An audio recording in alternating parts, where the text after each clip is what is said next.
বন্ধুরা, চলে এলাম নতুন একটা ভিডিও নিয়ে। আশা করি সবাই ভালোই আছো। আমিও ভালো আছি তোমাদের ভালোবাসায়। আজ আমি তোমাদের সাথে শেয়ার করব এই গরমের সময় একটু পান্তা ভাত, তার সঙ্গে একটু পাতিলেবু চিপে লঙ্কা এবং পেঁয়াজ সহযোগে একটু কাঁচা সর্ষের তেল দিয়ে খেতে তোমরা কে কে পছন্দ করো তা কিন্তু অবশ্যই কমেন্টে জানাবে। এই খাবারটা আমার খুবই পছন্দের, ঠিক যেন অমৃত। তোমরা অনেকেই হয়তো পছন্দ করবে না, যারা পছন্দ করো তাদের তো ভালোই লাগে, আর যারা পছন্দ করো না তাদের বলবো একবার ট্রাই করে দেখতে পারো। আশা করি তোমাদেরও খারাপ লাগবে না। যদি ভিডিওটা ভালো লাগে একটা লাইক দিও, তোমাদের পরিচিত সকলের সঙ্গে শেয়ার করো, আর বেল আইকনে ক্লিক করে আমার সাথেই থেকো।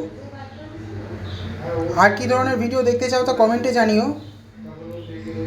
আমি আজ আসি, আবার আসবো পরের ভিডিও নিয়ে। ততক্ষণ ভালো থেকো, সুস্থ থেকো। চ্যানেলটা সাবস্ক্রাইব করে বেল আইকনে ক্লিক করে আমার সাথেই থেকো। আজ আসি।